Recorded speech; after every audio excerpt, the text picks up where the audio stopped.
It's no secret that sexy food is the best way to a person's heart, and obviously to the bedroom too. So today, I'm not only going to show you how to create impressive food, I'm also going to show you what not to do. Cooking, plating, and a little sketch comedy with me, Chef Paul, right here on FoodStyles. We'll start with a seductive appetizer of crispy fried oysters with spicy mayo and chive.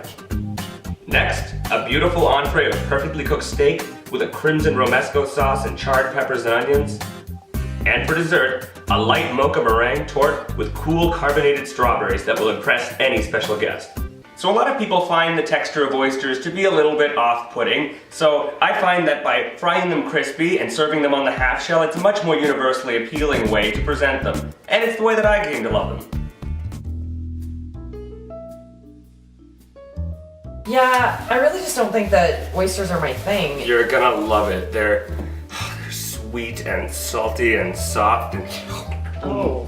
Okay. Yeah. Here, let's get you a big plump one. That one. I honestly just don't think it's even my type of thing. Come here. You want some of this red sauce? It's really good too. Okay, no. come on. Come on. Here. Ow, ow, Oh, slid right in. I've been eyeing this one for a while. Okay. Oh.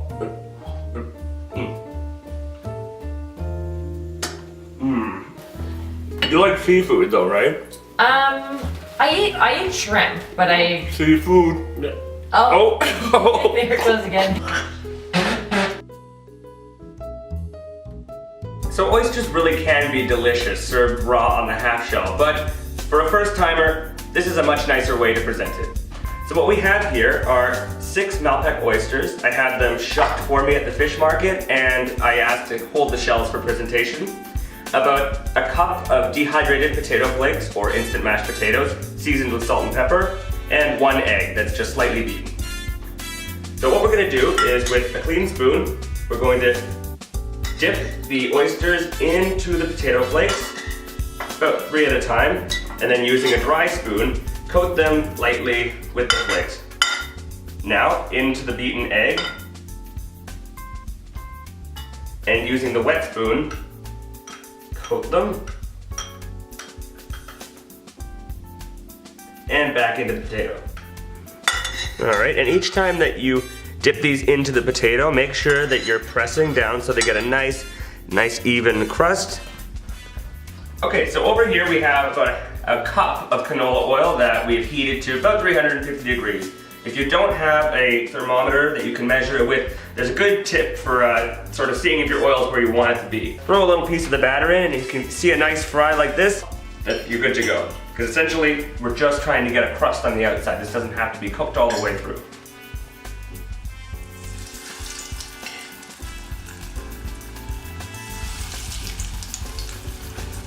I'd say do about 3 at a time. Again, these don't need to be served hot, so you could fry these even 15 or 20 minutes before you want to serve them. And when they have a nice golden brown crust, just move them to a plate with a little bit of paper towel to soak up any dripping grease. So, to accompany our crispy oysters, we're going to make a very simple, tangy, spicy mayo. So I have here about 1/3 cup of regular mayonnaise, a teaspoon of sriracha sauce, and I'm going to squeeze into that about a teaspoon of fresh lemon juice.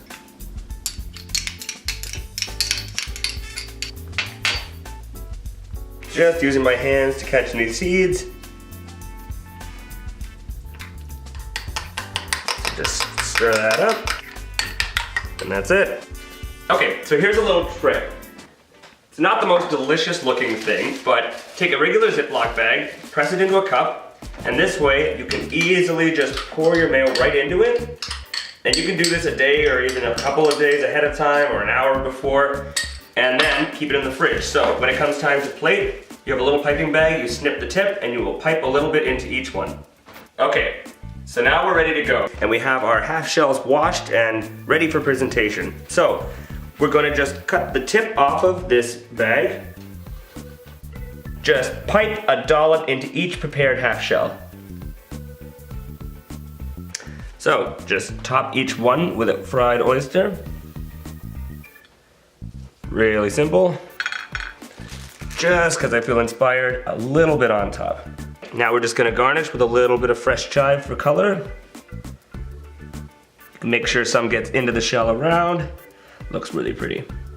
And there you go. So if you're looking to enamor somebody with food, you want your food to look as sexy as you want the mood to be. So with that in mind, don't half-ass your presentation.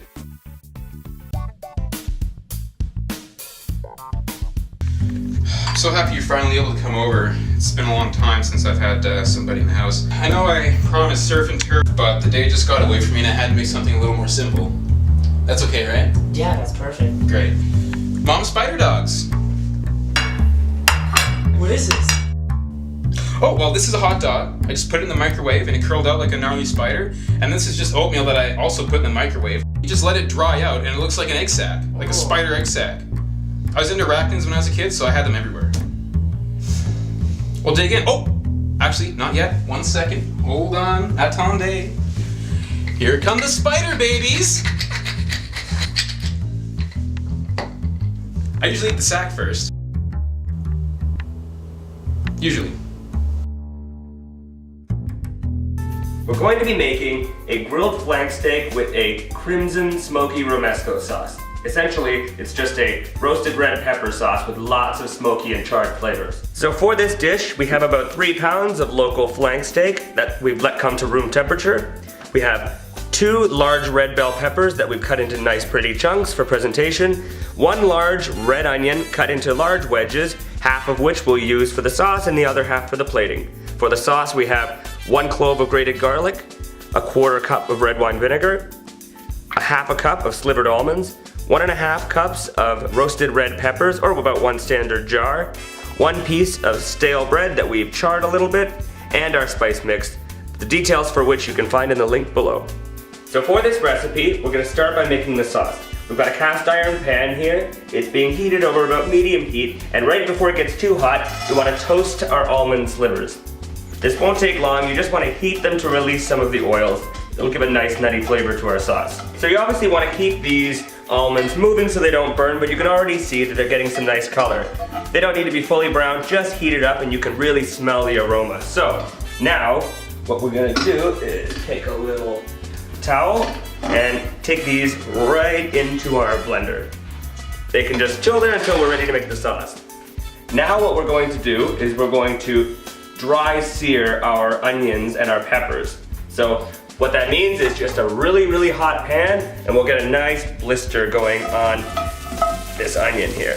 So we'll do them separately, just not to crowd the pan. At this point, there's no such thing as too hot. You want to break the onion up and make sure that it's getting that direct heat so it'll start to blister and char.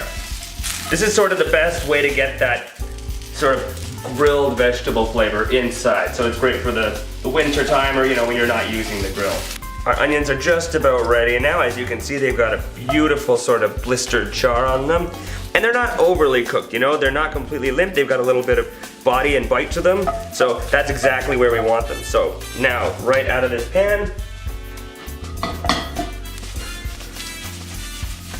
we're gonna put half into our blender with our toasted nuts, and the rest over here into this bowl that they came from. The pan goes right back on the same dry heat. Now, that means there's no oil, there's no butter or fat in this pan, and we're gonna do the exact same thing with our peppers. With this, you end up with that sort of pepper and onion flavor that you remember from shish kebabs at barbecues.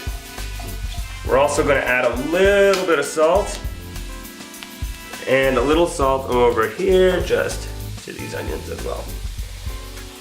All right, so now after about, maybe 5 minutes of really high dry heat, you can see we've got really nice char on these peppers, and again, they've still got some bite, they're not completely limp, so now's the time when we want to take these back out, and again, right back into that same bowl that they came from.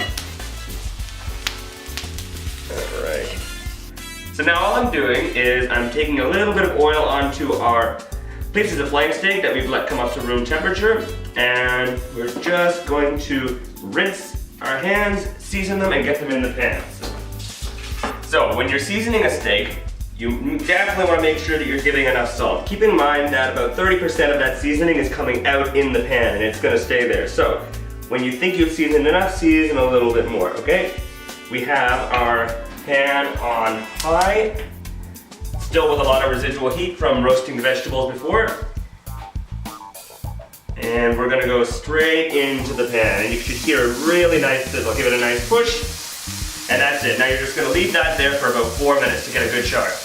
Okay, and you'll know it's time to flip when the steak just releases itself from the pan and you've got a nice sear on the outside.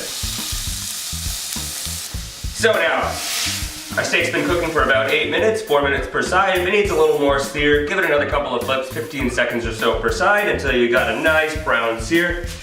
Onto some tin foil on a plate that's sitting nearby. And now we're gonna season it with a little bit of black pepper.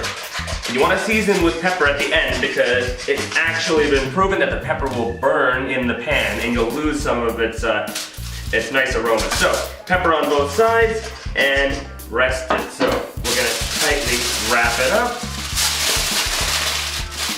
Nice and tight. And a kitchen towel over top. Now don't touch that for 15 minutes. Okay, so now it's time to make our romesco sauce. This is my favorite part. So in the blender, we already have our half a charred red onion and our half a cup of toasted almonds. And to that, I'm gonna add our 2 pieces of charred bread. I'm gonna add our 1.5 cups of roasted red peppers, our red wine vinegar. You could also use sherry vinegar for this. Our 1 clove of chopped garlic, and our spice mix.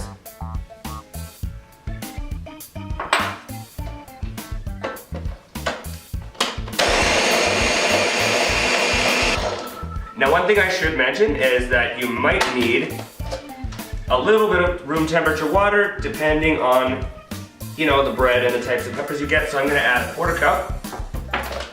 So I've let this go for about 4 or 5 minutes. Now remember, everybody's blender is different, so depending on the strength of your blender, you might need to do it a little bit less, a little bit more. You might need to add a little bit more oil. Don't be afraid to sort of play with the recipe until you get the right consistency, and always remember to adjust your seasoning and taste as you're going along.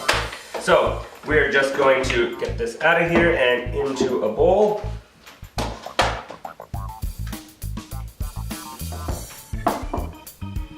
Okay, so now we're done our sauce, but I'm gonna show you how to take it one step further, if you want to. So this is the sauce that came right out of the blender here. It's very good, it's delicious, it's got all the right flavors, but it is a little bit thick. So if you do want to smooth it out, one technique you can use is just whisking it through a fine mesh sieve, even one as small as this. What that does is it'll give you this really rich, smooth texture, and it just sort of takes it one step further. So that's optional. If you want to do that, great. If you don't, then you could just use this sauce the way it is. So our steak is rested and we're ready to put our dish together. Now I'm gonna be slicing against the grain, as you can see. You can see the grain on a flank steak is quite obvious, and so you wanna be getting nice thin strips sort of against that grain. And you can see that with a longer knife, it is quite a bit easier to do. Now, one thing I should mention is you don't need to serve this dish piping hot. You've let this steak rest. I mean, everything is really quite delicious at room temperature, so you can just save yourself the fuss and say that it's a room temperature dish. Otherwise, you can heat up your steak in a low oven, maybe 200 degrees, just for a few minutes, and you can heat up your sauce in the microwave or on the stovetop. That's up to you. The key to a really pretty dish is layering. So, it sounds a lot more complicated than it is, but I'm gonna show you one thing. One way to present a sauce that's really pretty and impressive, okay? You're gonna take a spoonful of your sauce, a large one, make a sort of a little dollop or almost like a puddle on the one side. And now this barely takes any practice. You put your spoon into it and just quickly make a motion across the plate. You see this in a lot of restaurants, and some people call it a scratch. It's a really nice way to sort of start off your dish. Next, we're gonna take our flank steak, maybe 3 or 4 strips, and sort of layer them so that we can fan the meat.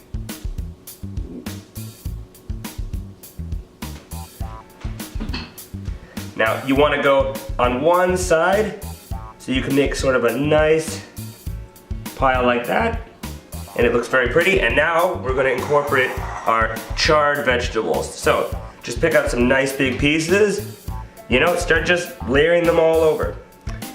There's no right or wrong way to do this. It'll just look pretty once it's got lots of layers and levels, lots of different colors. You want to get some of the really nice little charred pieces in there.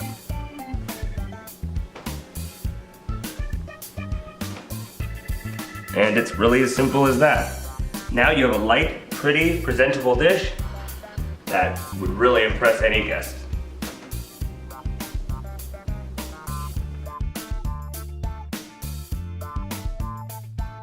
Okay, so now we're gonna make dessert, and it's obviously the most crucial point in this meal because it's with dessert that you can easily make your guests feel bloated, uncomfortable, and let's face it, not very sexy. So, we're gonna make a chocolate dessert, of course, featuring chocolate in two ways, but in a sort of unique way. Layers of crispy meringue, dollops of mocha cream, topped with chocolate shavings, and finished with an impressive garnish. Carbonated, or as I like to call them, sparkling strawberries that I'm gonna teach you how to make in 2 simple steps. Yeah, I'm done. I'm so full. Yep. You finished soon or Gotten there. like your 6th piece of cake? Well, I don't know. We don't What have that about, every day. what about if we go upstairs? That sounds cool, baby, but why don't we just get weird on the couch first? Okay, let's go. Seriously? Get, Mark, get up. Wait up. Oh, the smell of butter chicken and chocolate just does not go very I well. thought it was Asian. No, it's just butter chicken. Is this couch smaller than usual? Well, you didn't want to go upstairs. Then you just get a bit more comfortable spot. But what is maybe. more comfortable? You want to go there? Maybe you should just try to sit. Wait, it's I nice want to to make you feel beautiful. I know, I do. I do. It feels so. I love you. It's nice. Hey, something sensual. Yeah. This is a completely make-ahead dessert. It's the kind of thing you want because it won't take you away from your guest for more than a minute or two. You start even the day before by making your meringue. What you're gonna need is a stand mixer or a hand mixer like this, which I'm sure everybody's mom has, or you could just use a whisk and a little bit of elbow grease. But for this demonstration, I'm gonna be using a stand mixer. So into the stand mixer, I'm going to add 1 egg white that I've let come to room temperature, so just for about an hour or an hour and a half. So right in there. And I'm also going to add a 1/4 cup of icing sugar and a 1/4 teaspoon of cream of tartar. That just helps with stabilizing the meringue. It's as simple as this. Lock it into place, start it on low to just mix a little bit.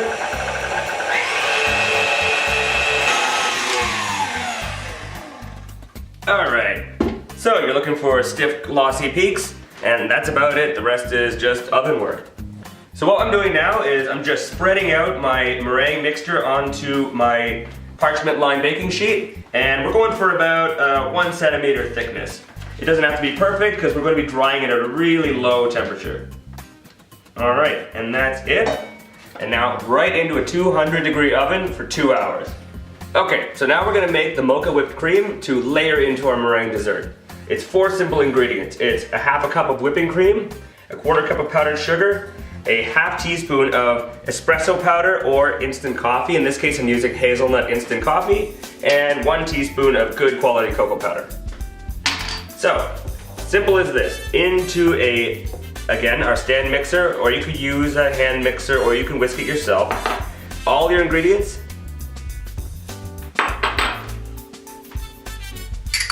And we're gonna start it on low again so we don't get a cloud forming.